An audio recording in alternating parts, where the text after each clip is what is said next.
Dahulu kala, di suatu desa kecil dekat lembah yang asri, tersebutlah dua bersahabat bernama Embro dan Pipo.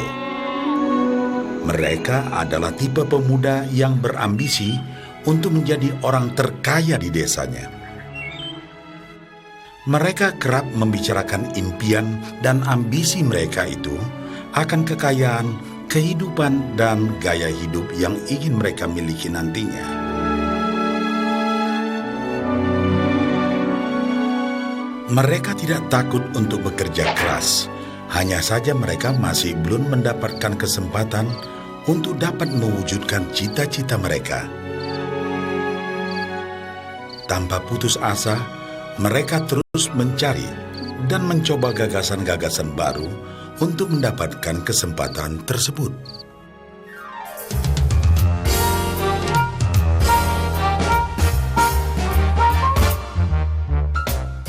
Hingga suatu hari, kesempatan itu pun datang.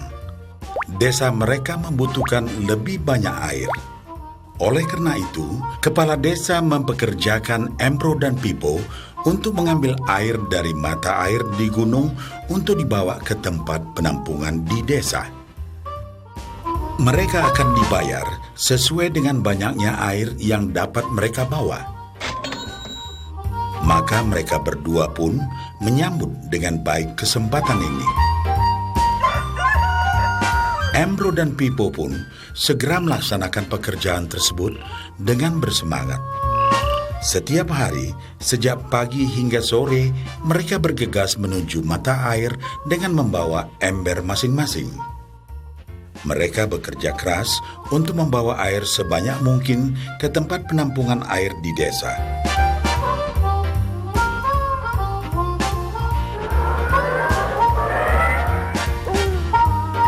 Menjelang sore hari, mereka pun pulang dengan membawa upah dari hasil jerih payah mereka hari itu.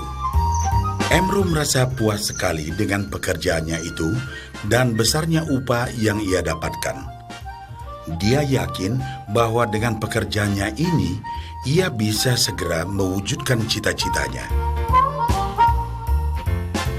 Bahkan untuk menambah penghasilannya, Embro membuat ember yang lebih besar agar dapat lebih banyak membawa air.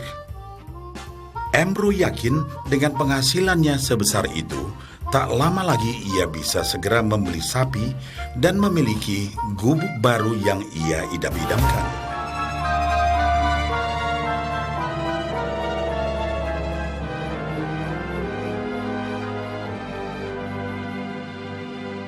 Lain halnya dengan Pipo. Dia merasa tidak nyaman dengan cara yang mereka lakukan itu. Ia mencari cara yang lebih nyaman untuk mendapatkan lebih banyak uang. Suatu hari, Pipo mendapat sebuah gagasan.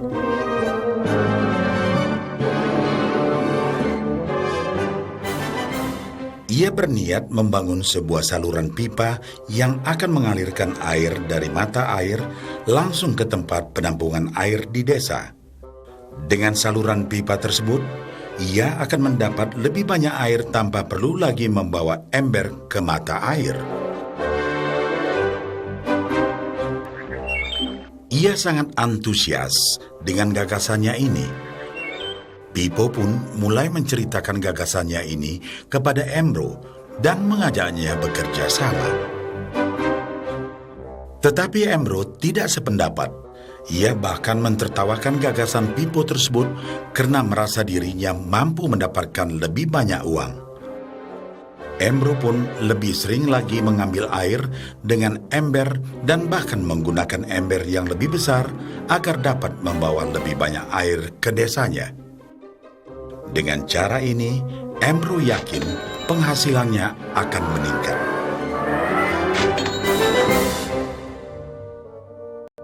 Pipo akhirnya memutuskan untuk mewujudkan sendiri gagasannya itu. Dia mengerti bahwa tidaklah mudah untuk membangun dan menyelesaikan saluran pipa tersebut.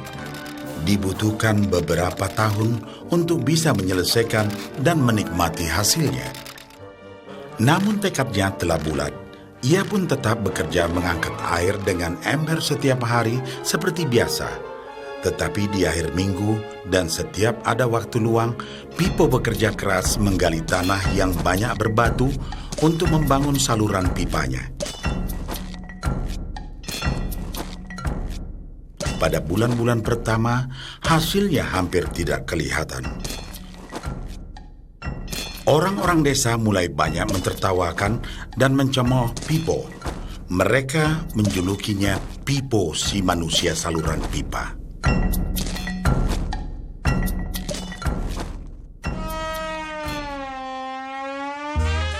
Sementara itu, penghasilan Embro telah meningkat 2 kali lipat. Ia sudah berhasil membeli sapi dan memiliki gubuk baru yang lebih besar. Gaya hidupnya pun sudah mulai berubah.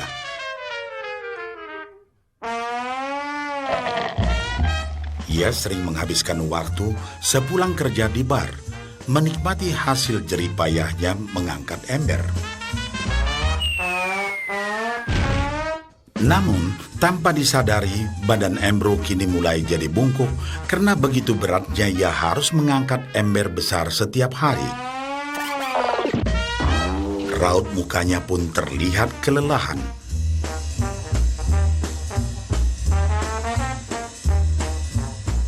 Semakin hari, semakin sedikit air yang dapat dibawanya karena tenaganya berkurang seiring bertambahnya usia.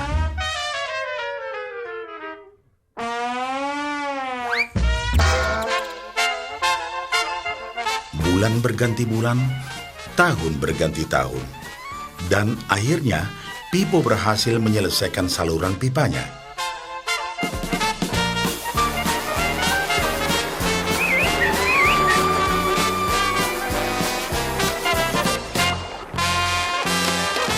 Kini, tanpa perlu bersusah payah mengangkat ember, Pipo akan mendapat lebih banyak uang berkat air yang terus mengalir memenuhi tong-tong air di tempat penampungan.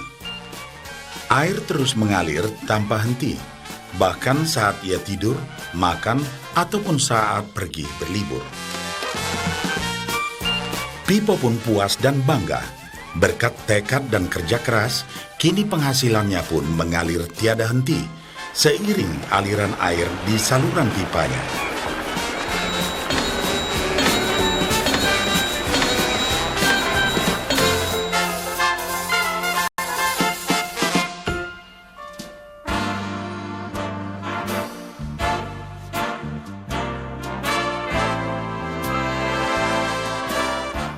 Setelah melihat cerita Embro dan Pipo, kita sadari bahwa cerita mereka menggambarkan kehidupan kita.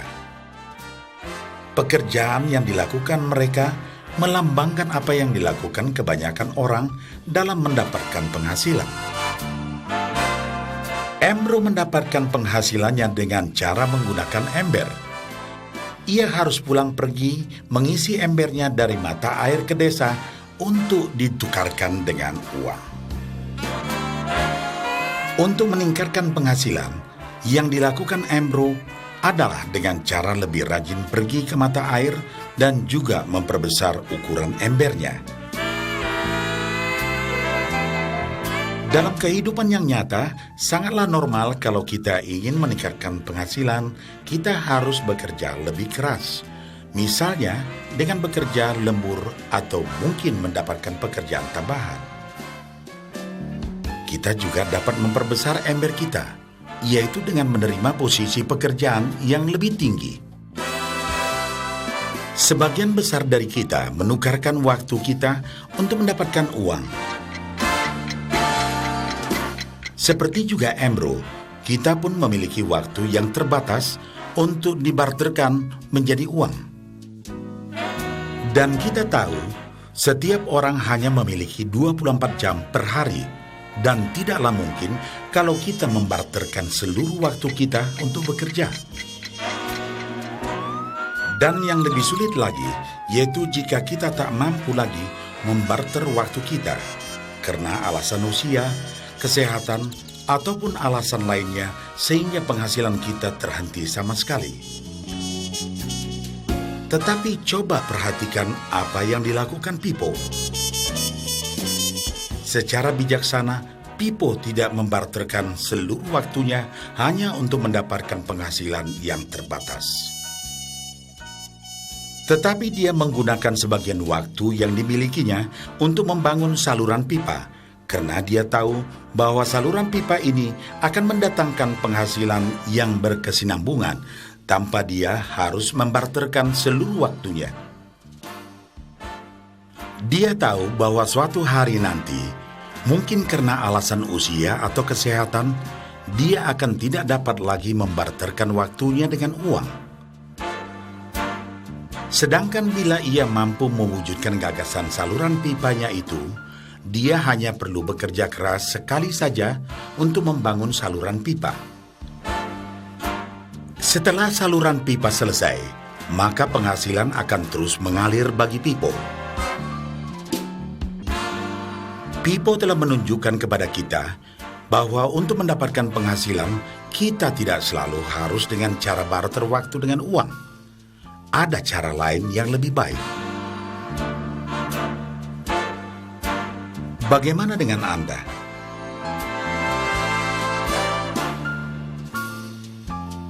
Apakah Anda masih seperti Embro yang membarterkan waktu Anda untuk mendapatkan penghasilan? Atau Anda ingin mengikuti jejak Pipo dengan mulai membangun saluran pipa untuk mendapatkan penghasilan yang berkesinambungan?